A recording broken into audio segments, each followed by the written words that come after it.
Lovely پاپ بڑھائیں گے تیری شادی کرنی ہے بیٹے کما کے لا۔ امیر اہل سنت، آپ نے جو ہمیں ایک دینی مقصد عطا کیا، مدنی مقصد عطا کیا کہ مجھے اپنی اور ساری دنیا کے لوگوں کی اصلاح کی کوشش کرنی ہے، تو اس مقصد کو ہم اپنے ذہن و دماغ میں پیوست کیسے کریں؟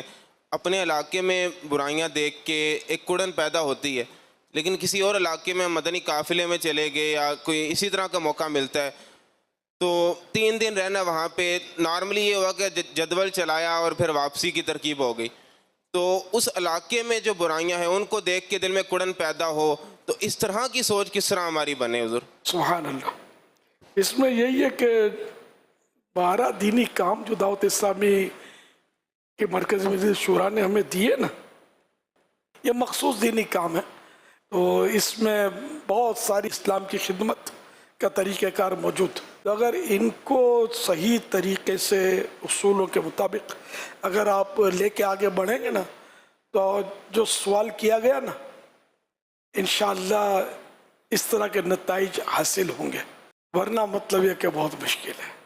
تو جو بھی علم حاصل کر رہے ہیں اللہ برکت دے، علم دین اور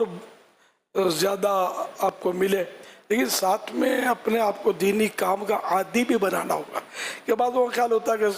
درس نظامی کر لیں گے تو اس کے بعد دیکھیں گے، بعد میں نہیں دیکھ سکتے، بعد میں آپ کو ماں باپ دیکھ رہے ہوتے ہیں پہلے سے، پھر آپ کو جب دیکھیں گے نا کہ یہ اب درس نظامی کر چکا تو اب آپ کو آپ کی طرف لولی پاپ بڑھائیں گے، اب تیری شادی کرنی ہے بیٹے کما کے لا، بات واجبی ہے، کمائے بغیر کیسے وہ آپ کو،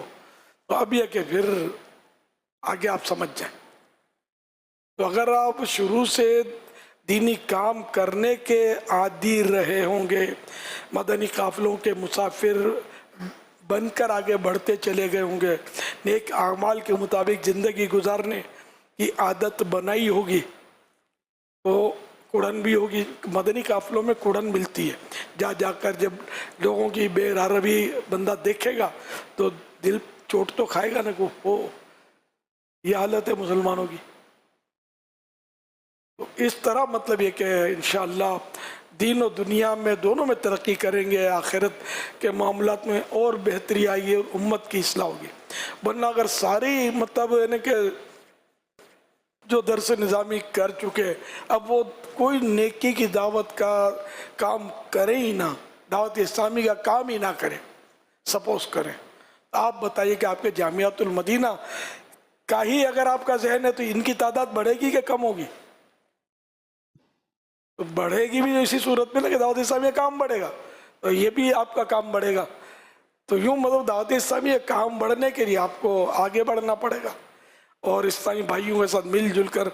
12 دینی کام کرنے ہیں۔ آپ میں جن جن میں صلاحیت ہے، اور اگر آپ کے ذمہ داران آپ کو دیتے ہیں تو آپ کوئی ذمہ داری قبول کر رہے ہیں۔ ذمہ داری قبول کرنے سے فائدہ یہ ہوتا ہے کہ احساس ہوتا ہے کہ مجھے پوچھیں گے کہ بھئی کیا کیا، میں کیا جواب دوں گا،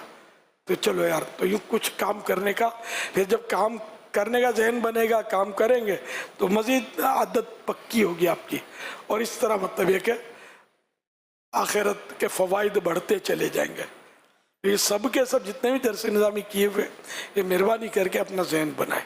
کہ دعوت اسلامی ہے، تو میں آج لوگ مجھے علامہ صاحب بول رہے ہیں، مولانا صاحب بول رہے ہیں، کوئی مطلب جو بھی آپ کو ٹائٹل ملے، ظاہر ہے کہ دعوت اسلامی ہی کے دینی ماحول کی برکت سے الحمدللہ آپ آگے بڑھے اور محترم شخصیت بنے معاشرے کی۔ تو اس دعوت اسلامی کو اگر آپ بھول جائیں گے تو اپنے محسن کو بھلا دینا، یہ کوئی بھی مطلب قوم ہو نا، اس کو اچھا نہیں کہے گی۔ تو الحمدللہ دعوت اسلامی والے آپ کے خادم ہیں، علماء کے خادم ہیں، مگر آپ تو یہی کہیں گے کہ نہیں یہ ہمارے محسن ہیں، اس لیے کہ اگر یہ دعوت اسلامی جامعۃ المدینہ نہ بناتی تو ہم مطلب ظاہر ہے کہ اس طرح کا پڑھ کر کہاں سے آگے بڑھتے، پڑھنے کا جذبہ کہاں سے ملتا۔ یہ بے شمار طلباء کرام یہ ہے کہ جن کو دعوت اسلامی کے ماحول کی برکت سے، ذمہ داروں کے سمجھانے سے یہ علم دین کا جذبہ بڑھا، اور آج ماشاءاللہ یہ کہ یہاں تک آپ پہنچے، تو یوں مطلب اپنی دعوت اسلامی کے لیے آپ کو کام کرنا ہے، اور آپ جو کام کریں گے نا وہ عوام نہیں کر سکتی. اہل علم ہیں آپ زیادہ بہتر طریقے پر امت کی رہنمائی فرما سکتے ہیں، جبکہ مطلب یہ کہ فرمانے والے بنے. انشاءاللہ آگے محاذ آپ کا، میدان آپ کا، ہم آپ کے پیچھے پیچھے.